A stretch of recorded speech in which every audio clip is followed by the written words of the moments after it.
This is paragraph 16 of Federalist number 18. Just a reminder, if you're new to this, to watching these videos, I recommend that you go to the very beginning, because these videos are not stand-alone videos. You have to learn about the Federalist Papers in order, especially if you haven't lived in the United States, if you're not familiar with American history. So it makes a lot of sense if you start with Federalist 1, which I believe is in part 6. I have done some introductory work from in parts 1 through 5, and then in part 6 I start with Federalist number 1. It would be good if you start from part 1, please. So Madison here continues, we are not to conclude too hastily, however, that faction did not, in a certain degree, agitate the particular cities, much less than a due subordination and harmony reigned in the general system. The contrary is sufficiently displayed in the vicissitudes and fate of the Republic. So he says, even though nobody in talking about the Achaean League, the Amphictyonic League, these confederacies of the ancient Greece, even though people are not talking about factions like we have talked about them, but don't be surprised, it's there. It's just not clear to us if we look at them superficially. Because remember, in Federalist number 10, he said faction will be there, a group of people who only look after their own interest instead of the interest of the community, and there is nothing you can do about it. In a society, in a free society, he said, there will always be faction. There will always be groups that are interested in what's best for them and not what's best for what he called aggregate or the community at large. So he says probably factions took place during these ancient republics too, these ancient confederations. Okay, I'll go to the next paragraph. Whilst the Amphictyonic Confederacy remained, that of the Achaeans, which comprehended the less important cities only, comprehend here means was included, the less. Comprehend here means shaped, formed, included. So it consisted of less important cities only, made little figure on the theater of Greece. When the former became a victim to Macedon, the latter was spared by the policy of Philip and Alexander. Under the successors of these princes, however, a different policy prevailed. The arts of division were practiced among the Achaeans.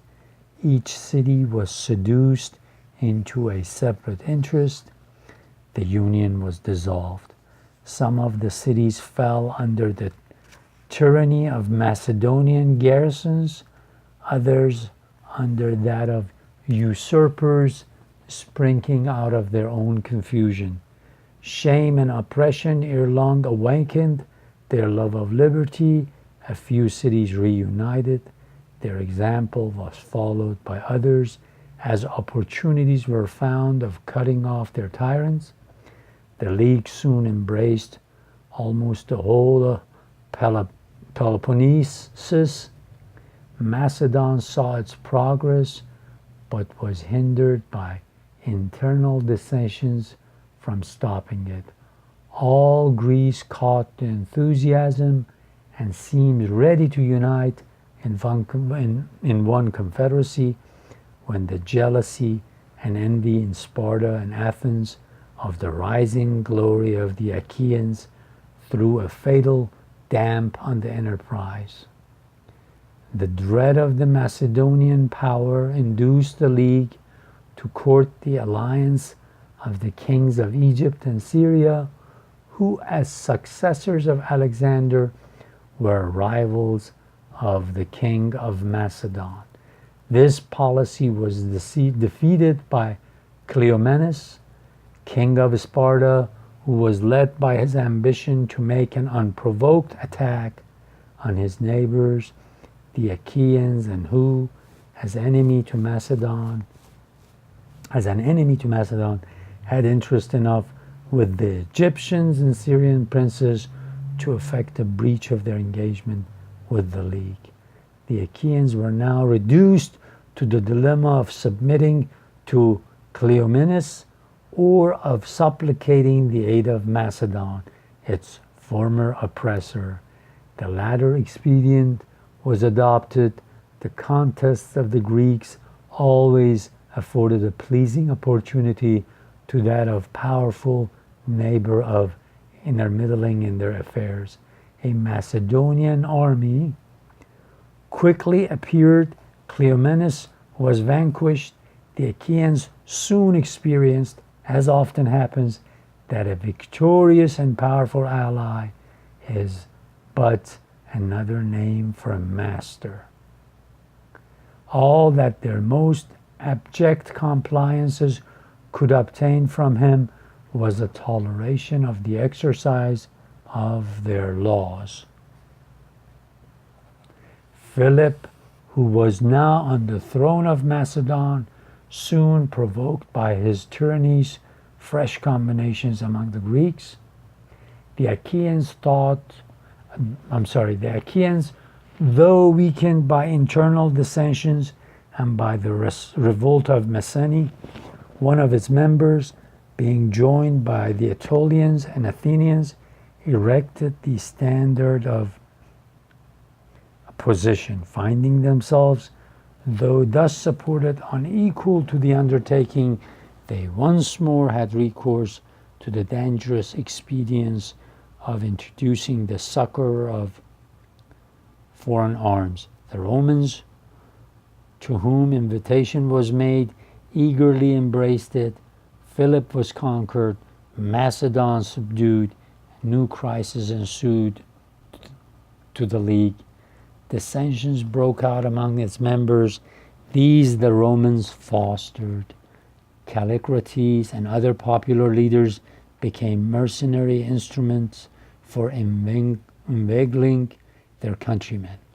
The more effectually to nourish discord and disorder the Romans had, to the astonishment of those who confided in their sincerity, already proclaimed universal liberty through Greece. With the same insidious views, they now seduce the members from the League by representing to their pride the violation it committed on their sovereignty. By these arts, this union, the last hope of Greece, the last hope of ancient liberty, was torn into pieces, and such imbecility and distraction introduced that the arms of Rome found little difficulty in completing the ruin which their arts had commenced. The Achaeans were cut to pieces, and the Achaea loaded with chains, under which it is groaning at this hour. Okay, let me read the next brief paragraph, the last paragraph, then I'll come back in the last part and we will cover these two paragraphs. I have thought it not superfluous to give the outlines of this important portion of history, both because it teaches more than one lesson and because, as a supplement to the outlines of the Achaean constitution, it emphatically illustrates the tendency of federal bodies rather to anarchy among the members than to tyranny in the head. This last line just wants to say that I want to remind you that all these people that are saying too much power in this Constitution, there has been too much power given to the federal government. There will be a tyranny. He says we saw here in this review of history that no, most federal unions, if they are not constructed, if they are not framed right, they will be, it's actually not the federal government that will be tyrannical, but it would be its members that will be led to anarchy. Once again, a grim example of what would happen to these 13 states if they did not unite. Because as you can see from what he says, he's already saying, look at all these confederacies in the past. There's always somebody on the side, some powerful country or a country that might not even be powerful, but is power hungry, waiting for a chance to take advantage of dissensions, differences, and arguments between the neighboring states and take advantage of it and use it for either gaining territory or gaining influence and all these things. So we'll come back and look at that long paragraph again, and we will continue. Thank you.